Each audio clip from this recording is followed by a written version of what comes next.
Olá pessoal, bem-vindo à aula 5.2. Na aula anterior eu esqueci de fazer minha introdução aqui, né? Vamos logo para ela. Eu sou o professor Vitor Sena, esse é o curso de Microeconomia 2 do período letivo especial de 2020 da Universidade Federal de Ouro Preto. Então nessa aula nós vamos ver o modelo de cartel, ou também chamado modelo de coalizão, tá? Nós vimos que diversos modelos de oligopólio em que atingíamos o equilíbrio final, nós tínhamos o resultado chamado dilema dos prisioneiros, tá? É porque isso é um equilíbrio estável, tudo bem? Ninguém tem incentivo a sair daquela posição, e sair daquela posição pode ser pior para os dois, mesmo que exista uma colaboração mutuamente vantajosa. No caso dessa colaboração mutuamente vantajosa, é o que nós vamos falar na aula de hoje aqui com o equilíbrio de cartel. Os equilíbrios ocorrem no seguinte, né? As empresas relutam a alterar preços, pois temem dar início a uma guerra de preços, a uma concorrência desenfreada, tá? Então, quando temos poucas empresas no mercado, cada uma delas percebe que a atuação delas é relevante para a formação de preços, tá? A liderança de preços é uma forma implícita de acordo que às vezes consegue contornar o chamado dilema dos prisioneiros ou um incentivo à burla, tá? Aqui, como a gente ainda não entrou em teoria dos jogos, a gente pode chamar isso de incentivo à burla, tudo bem? Vai ficar mais claro quando a gente fizer o exemplo aqui, tá? Mas no caso dessa fixação de preços, é uma empresa fixando o preço e as demais acompanhando. Eu vou voltar a essa explicação mais para frente, no finalzinho dessa aula, tá ok? Então vamos lá, vamos falar de cartéis. Em um cartel, os produtores estão em uma coalizão explícita, tá? Eu não sei se é no livro do Pintic ou em algum outro livro que eu já estudei, existe uma diferença entre coalizão e cartel, tá? Eu já li em algum lugar que coalizão é quando é um conluio tácito, tá? Não necessariamente declarado, não necessariamente formalizado e organizado. E cartel se torna um conluio explícito, né? As empresas se reuniram, combinaram de alguma forma, ou até mesmo formalizaram isso, né? O cartel dos países produtores de petróleo, a OPEP, é um dos cartéis mais conhecidos no mundo, tá? Para obter êxito, a cartelização exige que a demanda total da mercadoria não seja muito elástica e que o cartel possa controlar a maior parte da oferta. Ele não precisa controlar exatamente toda a oferta, mas se ele conseguir controlar a maior parte, ele terá algum sucesso na sua atividade. Ou então, que a oferta dos produtores que não fazem parte do cartel seja inelástica. Ou seja, os produtores que estão de fora não terão incentivo a mudar sua produção conforme a mudança de preços, tá? Bom, é importante guardar aqui que a quantidade de preço de cartel são aqueles mesmos do monopólio, tá? Então, o preço do cartel é o preço do monopólio. Então, nós já vimos como calcular isso. E a quantidade de cartel será a mesma de monopólio, só que aí a gente precisa somar todas essas firmas que estão cartelizadas, tá? Vamos ver como é que isso ocorre no exemplo da aula vazia que eu vou fazer aqui, tá? Bom, vamos lembrar lá que nós vimos, para o caso do monopólio, vocês podem pensar aí como um monopólio de petróleo, por exemplo, um monopólio de refino do petróleo para vender gasolina, tudo bem? Mas é um monopólio que nós vimos lá a demanda inversa, e essa demanda era dada por 240 menos 1/2 Q, tá ok? Vocês devem se lembrar também que eu coloquei para aquele monopólio uma estrutura de custo que era 100 mais Q ao quadrado, tudo bem?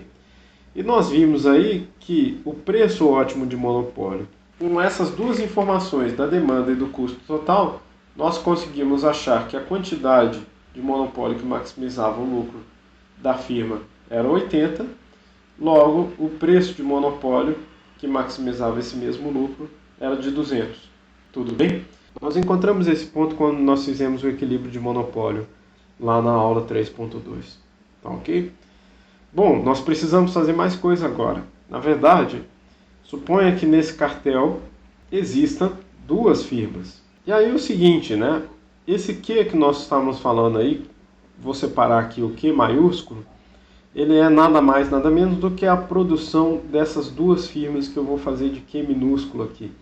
Então Q1 e Q2, Qzinho 1 minúsculo e Qzinho 2 minúsculo, são a produção de cada uma dessas duas firmas que está num cartel. Tudo bem? A solução de cartel é pegar o Q de monopólio, que nós vimos que era 80 naquele exemplo ali de cima, e dividir por 2. Tá? Então nós vamos ter 40. 40 é a produção que cada uma das firmas, Q1 e Q2, precisa ter. Tudo bem? Então, cada uma delas produzindo 40, a quantidade total no mercado vai ser 80, então o preço de cartel vai continuar sendo 200.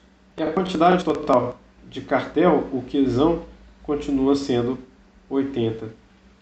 Aí, tá? Que é a soma desses dois 40. 40 mais 40. Tudo bem? Bom, vou colocar uma estrutura de custo para cada uma dessas firmas, tá? Eu meio que dividi a estrutura de custo daquele monopólio em duas, tá? Com uma característica a mais aqui. Quem quiser ver em detalhes pode comentar lá nos fóruns. Mas a firma 1 vai ter um custo total de 50 mais 2 vezes Q1 ao quadrado, que é o custo variável dessa firma 1. E a firma 2 vai ter estrutura de custos igual, tá ok? 50 mais 2 Q2 ao quadrado. Quem quiser acompanhar essas contas com detalhes, elas estão também lá na nossa apostila no Moodle. Tudo bem? Então, a apostila de solução dos modelos de duopólio.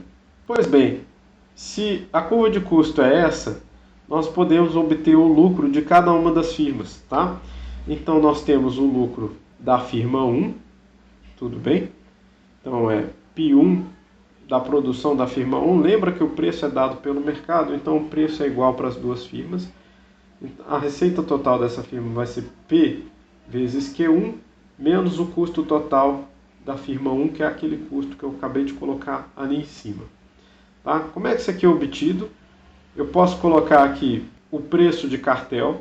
Então nós temos 200 vezes... Lembra que a produção no cartel da firma 1 era 40, eles estão dividindo a produção de monopólio, menos o custo total aqui, que é 50, mais 2 vezes 40 ao quadrado.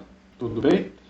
Nós temos uma receita total de 8.000, menos um custo total de 3.250.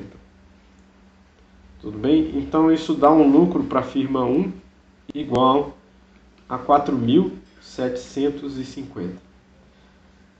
Esse é o lucro da firma 1 sob o cartel. Ok? Bom, como as duas firmas são análogas nesse modelo, né, a estrutura de custos da firma 2 é a mesma coisa e ela está produzindo também a mesma quantidade, a firma 2 também vai ter 4.750 de lucro. Tá?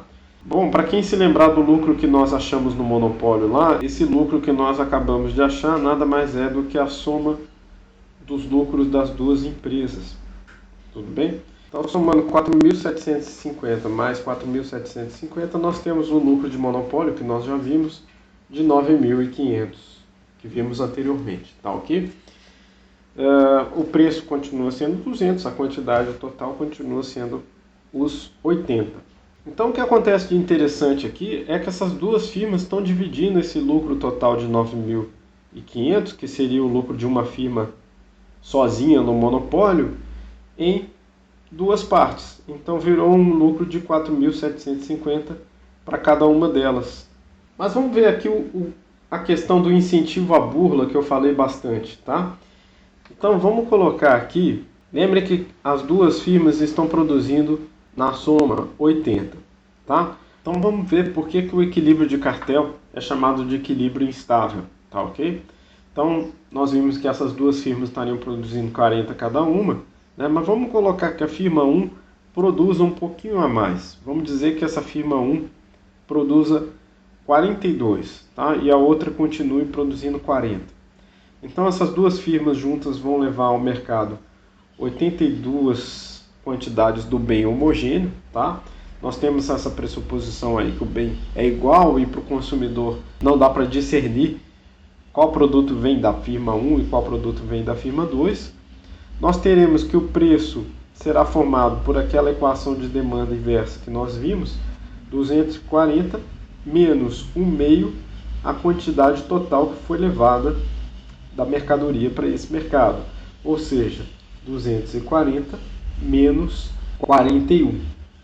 Então nós temos aí um preço de cartel que é 199. Tudo bem? Bom, como é que fica o lucro da firma 1? Tá?